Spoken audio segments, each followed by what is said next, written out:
everyone. Thanks for coming. I will be presenting on the project I worked on this semester, which is focused on civic engagement in Boston Public Schools. So my name is Shannon Reilly. I'm a fifth year experience design major. I have a heavy interest in design research, which really came from my experiences on Scout Labs. I was on Scout Labs in the fall of 2018 and the fall of 2019. I'm working on this project with Margarita, who has been an amazing help in all of this and great for feedback. And yeah, so I'm going to talk a little bit about kind of where this interest came from, and that is Scout Labs, and it's inspired by the project I worked on last fall on Scout Labs. So a little bit about the why behind my project. So last fall, Scout Labs partnered with City Hall to work on a problem statement. This problem statement was, how might we help 8th through 12th grade Boston Public School students work with the local government on their Action Civics project and have a meaningful experience? So why Action Civics projects? So this really came from this bill that was passed in 2018 that mandating that all Boston Public School students complete an Action Civics project before they graduate high school, and this starting in 8th grade to senior year. So what are civic action projects? So action civic projects can take many forms. Civic action projects are a student-centered experiential practice in which young people learn about the political process by taking action on specific issues in their community. They can be a powerful, motivating experience, setting young people on a path towards lifelong civic and political engagement. Action civics projects can take many different forms and are extremely multidisciplinary. So to share some examples of what these projects could look like in the classroom, students in a middle school in Lynn created a goal of increasing the number of social workers at all schools across their district in order to improve student mental health throughout their city. Another example is 8th graders at a Somerville school work to address the unreliable bus system that affects how students get to and from school, extracurriculars, their work. And after conducting this research, the class planned and hosted a community meeting with MBTA employees in their local library to discuss this issue. And additional examples surround topics of transportation, climate change, homelessness, and bullying. Students are able to take a topic they are really passionate about and conduct research and actively advocate for change in their communities. So after the semester in researching and talking with students and the city, we ended up creating a prototype. And this prototype, we wanted to address the disconnect between City Hall and Boston Public School students to get support from City Hall and help students feel empowered to connect with government to gain help and push their projects forward. So we created this prototype, which was called the Civic Action Portal. And this was a way to, again, connect those City Hall employees with students. And something we wanted to be mindful of is that City Hall employees can be really busy. So in order to be featured on this portal, you had to agree to work with students and be very responsive. So if you were to click on Connect with City Hall, you would see a list of City Hall employees that agreed to be a part of this program, and you would be able to send an email directly to them, and you would see their interest and be able to gain help and set up meetings and help navigate your civic actions project. So some of my takeaways from this project was students already have project ideas. They are passionate about and care about what they're working on. Students are the experts of their communities and are the future.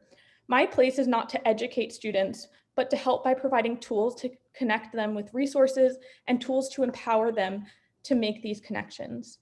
Again, my biggest takeaway are that students have everything it takes to make an impact. But sometimes there just needs to be more tools, and there's sometimes disconnects and barriers along the way. Like sometimes Boston Public Schools have different resources than other Boston Public Schools. There's time constraints in different classrooms with different teachers.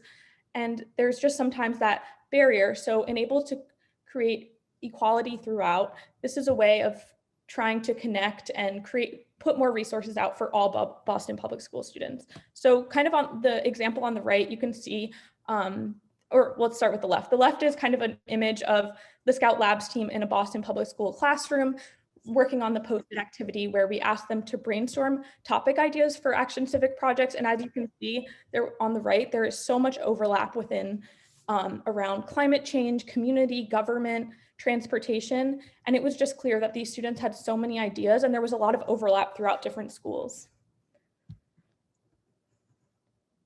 So getting into my problem statement. This semester, my problem statement is how might we help Boston Public School students feel empowered to take civic action in their communities. How might we help Boston Public School students feel empowered to take civic action in their communities while collaborating with other students? I was also thinking about, with the recent events of the pandemic and political climate of our country, social media has become even more relevant to sharing information than we have ever seen before, especially for young people. And this is something I wanted to look more into. Also thinking about what I learned from last year was student impact, empowering students, and collaboration. So understanding the space. This semester, I really tried to dive in and understand the space more.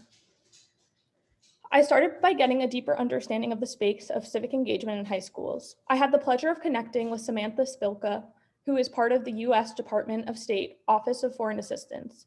She is leading a technology development called Top Times Sprint, spearheaded by the US Department of State, aimed to creating digital tools that would help educators who teach civics to better engage students in learning about more than just the fundamentals of US institutions.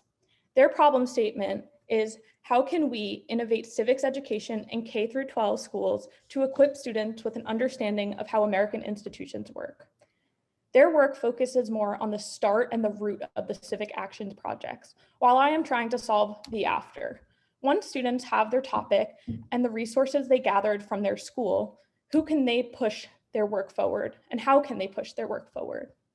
Talking with Sarah was extremely helpful. She spoke about the importance of interdisciplinary work in the field of civic action, and they are working closely with many stakeholders on this problem. As you can see here, here's a list of all their partners. And the next is Generation Citizen. Generation Citizen works to transform civic education so that young people are equipped and inspired to exercise their civic power. They emphasize the importance of civic action projects on their website, featuring student testimonials as shown here. And this really talks to the students' voice and sharing how they feel. And it is clear the passion about these students and their civic engagement in the classroom.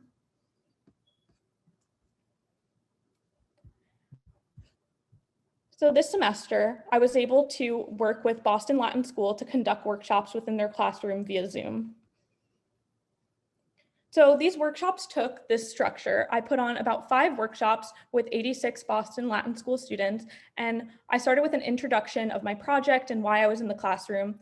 Then we went into breakout rooms, and I had some Northeastern students help me conduct small sessions within, because we found that students feel more comfortable when they're in smaller spaces and able to share and work and feel like their voice is being heard. And then we started with a group icebreaker, then we did independent surveys, and then we, as a group, discussed those survey results. And then for the majority of the workshop, we did a mural brainstorming activity where we post-it noted on Mural, which is like an online whiteboard activity. And then we had discussion. So here are some of the survey questions and the results. Do you use social media? 90% of the 86 students said yes. Do you learn about current events through social media? 83% said yes, 18% said no. Do you feel like you learn from social media? 89% of students said yes, and 11% said no. And then we wanted to talk about the why behind this and if this is positive or negative. So thoughts on social media. So here are some positive trends that we saw within these 86 students. A lot of seeing what other people like to do and can create was a positive feedback. A lot of students felt like they could educate themselves through social media, being a part of a community of people who have the same interests as them, interacting with their friends, especially in a time of COVID. This was a very big one because a lot of them aren't going into school. So being able to interact with their friends via social media, an outlet to tell people your thoughts on certain issues in the world or just general topics. People share their thoughts and educate a wide range of people and the community and reply to add on to those and start discussions within social media. So definitely a lot of that human connection and seeing what other people are doing, and also kind of creating your own experience on social media, because when someone says being in a community of people who have the same interest as me, that could be different for everyone. So thinking about how social media really does have different parts to it, and it's kind of where you put yourself and or where you find yourself could be positive or negative. So some negative thoughts on social media. There was a lot of students talking about how it's very addicting. They find themselves going on it for just a little while and then a bunch of hours pass by. There's negative influences. I know in one group they were talking about body image and how that's very much through influencers, and that sometimes has a negative effect on mental health. Vulnerable to those on the internet you don't know. So talking about vulnerability and how posting and likes and all of that is kind of a negative part of social media. Internet safety issues and people judging one another on platforms like Instagram. So after that discussion, we switched gears over to this mural activity where we post-it noted these two questions, and we spent 5 minutes on each. So the first one is, I want to change blank in my community. And the second one is, in order to create these changes, I need to blank. So here is the results of the first question. So as you can see, there are a ton of different responses to this. And even when there's overlapping sections, just different language that students are using, but it is clear that this was very easy for students to think of. And that's what I found, that this activity, they were rapidly writing down post-its, and being able to see what their peers were writing was really inspiring to them. And I know some people were asking during this activity, oh, they wrote this, can I write that? Yes, of course, because we're thinking about the same thing sometimes, and that's very natural. And as you can see here, a lot of these were in different breakout rooms, so they had no idea what someone in breakout room 2 was doing in breakout room 4. So just seeing that overlap, even though students weren't even working together, just shows how passionate students are about these topics. And then here's just a closer look, looking how respecting and helping others was a huge one. Transportations, thinking about school and education, connecting with others. And these are just some of those categories that students are thinking about. And then for the second brainstorming activity, I just selected a few to show here, but in order to create these changes, I need blank. And something that we found in the discussion was this was a lot harder for students to think of than the first one. And it was a common trend that students found it easy to think of issues and easy to think of the ideal world, but very challenging to think of these solutions to bridge those ideas. But as you can see here, there are some great solutions written down, and it's clear that they are thinking of solutions. Although they might have found it difficult, it was only 5 minutes and they were working independently. So thinking about what this board could look like if students were coming together and working on this together and talking, and how that would influence different responses. And even when we were discussing these post-it notes, you could see like, oh, I didn't think of that. And like, oh, that related to the post-it note I wrote on the left.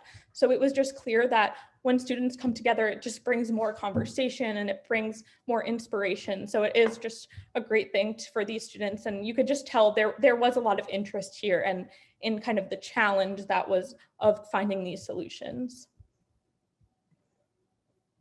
And then next comes persona and journey mapping. So I'm going to walk you through the 3 personas that I have for this project based on all the students from last year and this year that we talked to. So starting with Serena. Serena lives in Jamaica Plains and goes to Boston Teachers Union School. She loves to draw and is very passionate about soccer. She wants to make change in her community, but she often doubts her abilities to make change. And then we have Jack. Jack attends Boston Latin School. He gets great grades, but often feels limited by the work that takes place in the classroom. He is unsure how to make the changes he wants to, but he knows he wants to make big changes. And then we have Alyssa. Alyssa attends the John D. O'Brien School of Mathematics and Sciences, and she wants to study design, but her parents really want her to study computer science. Alyssa has little trust in adults in her community, especially adults with authority, because they seem to not listen to her. So next we have this journey map of just each of these students going through the process of a civic actions project. So the first thing you might notice is that they all start at different times, and that's reflective that they all have different teachers and different schools. So they are on different constraints, and depending on what they need to get done and their school, it influences when these projects start. And although Jack's project might not have started September 13th, it was mentioned and he was able to think about it and start working on it. So that is just one of the difference between these. But then we have each student kind of focusing on a different area of civic actions, because as I said earlier, this is so interdisciplinary and it really is driven by students and what they want to work on, what they're passionate about, and how they want to incorporate working styles. So Serena's project is around gun violence. She created within a group a bunch of posters to raise awareness. In the end, she got little feedback from her teacher. There was just not much time around this project. And then Alyssa, she was inspired by the gun violence art exhibit on Columbus Avenue, and she wanted to create a mural about diversity to include her interest of art and bringing that into the community. But she ended up creating something a lot smaller scale because she didn't really know how to get involved in a larger mural painting within Boston.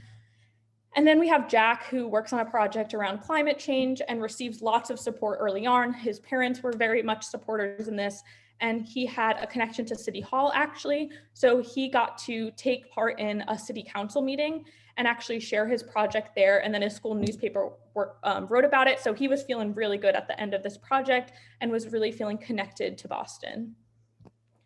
So as you can see at the bottom, we have this, like, I brought down these emotions that were felt. So although all these students were working on similar projects, there was just a lot of different emotions going through it based on circumstances, based on feedback, based on the project they were working on. So just a lot of different feelings here.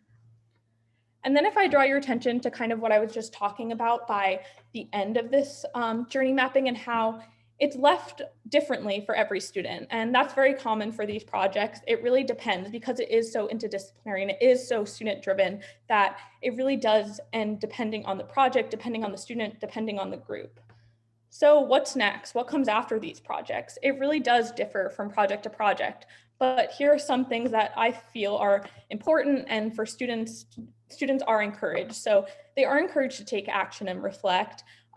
They could continue their work, they could look for partners, or they could also pass off to future students or peers, because a lot of these interest areas and these projects are of interest of future students. So rather than reinventing the wheel, what if they pass off connections they made or pass off projects? So thinking about how they might do that.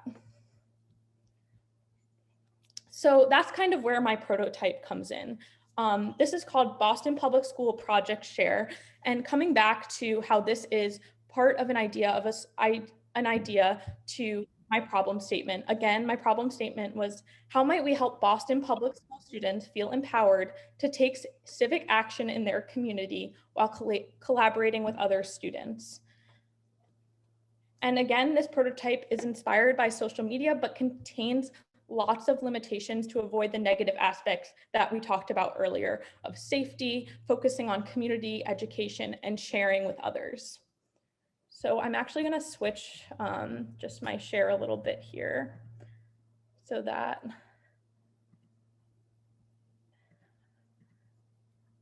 okay, we should be able to see that full screen.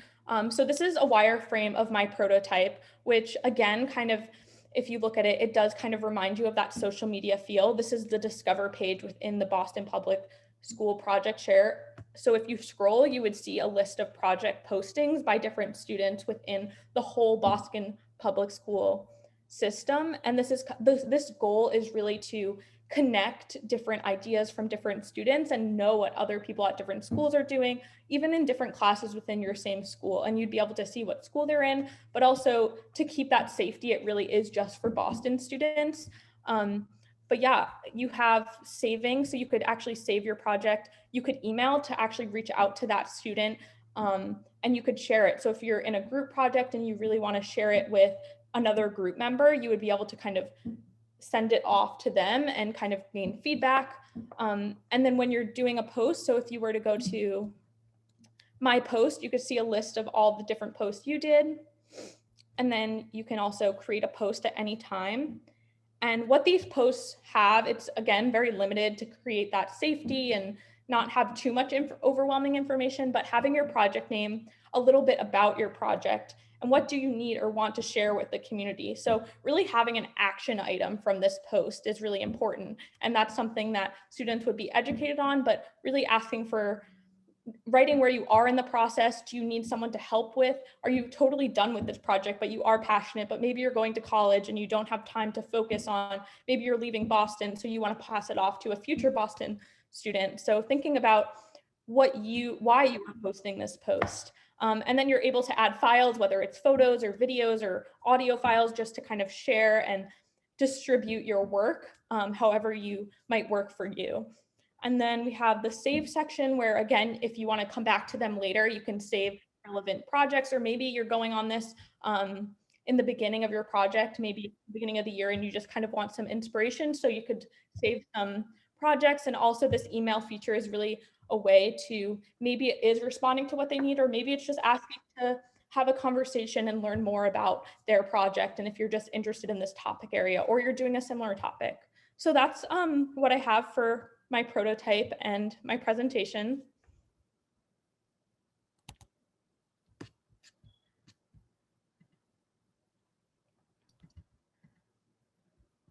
Thank you, Shannon. So we'd like to take a few minutes to open it up to any questions our viewers may have. That was a really amazing and thorough presentation. So I think we can put either questions in the chat, or if someone wants to actually ask their question, we can unmute you.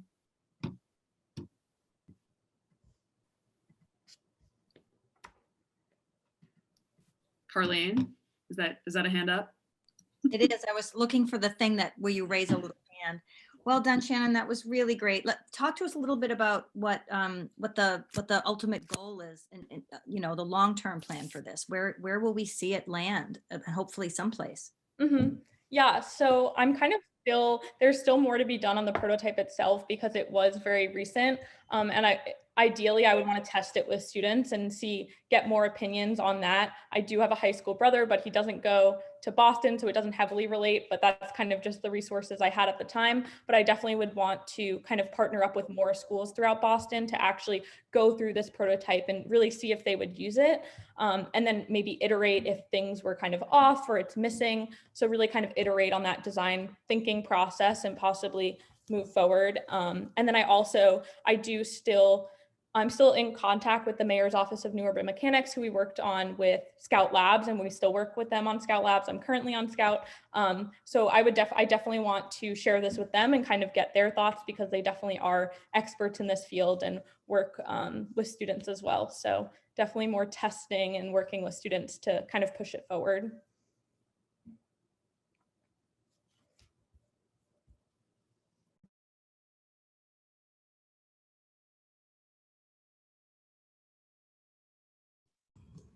It's a great project, really intriguing and important project. I was curious if you thought in your post of having a way of having the users identify their topics as maybe sort of a bridge to connecting with other people who are interested in similar topics, so students could connect across schools. Or yeah, I really like that idea. I did think about having a tagging system where you could say climate change and you can kind of filter, but I definitely did want to try to keep it on the simpler side for kind of the first iteration. But I think that would be great for me to ask students, because definitely things could get lost in that feed. And it would be ideal if you knew you were really interested in transportation, you could kind of type in transportation and that would kind of populate. So I definitely think maybe I show kind of two options there. Thanks. Thank you.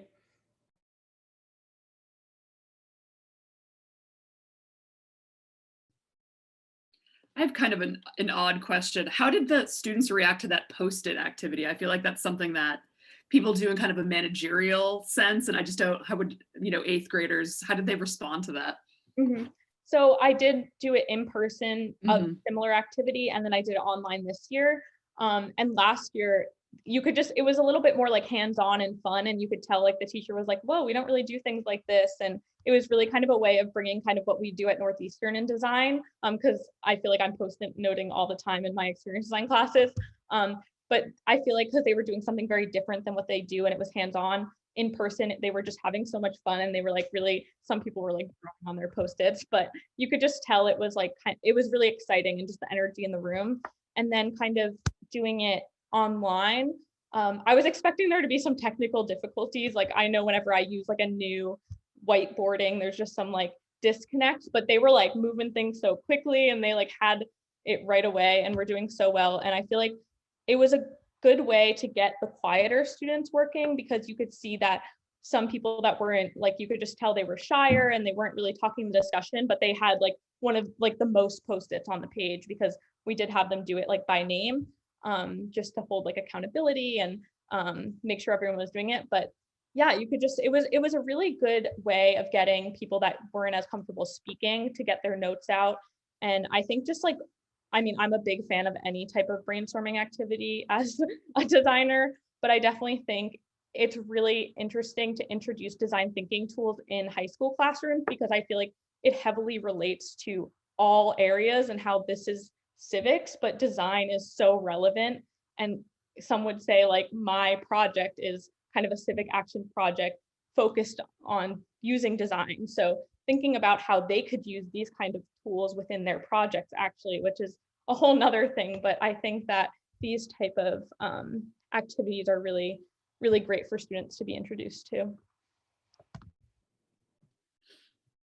We have one more question from Margarita.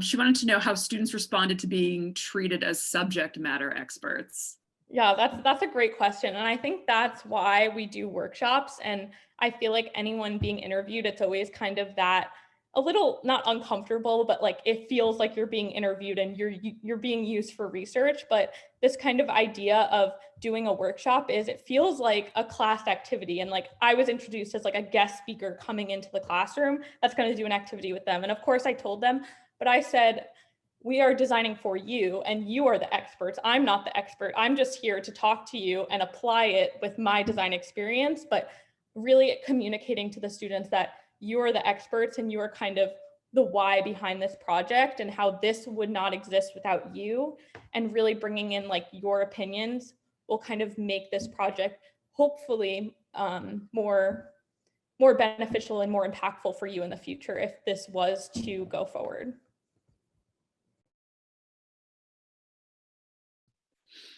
Thank you so much, Shannon. That was a really fascinating project, and I'm really excited to see how it continues to expand and transform in the future. Thank you so much. Thank you so much.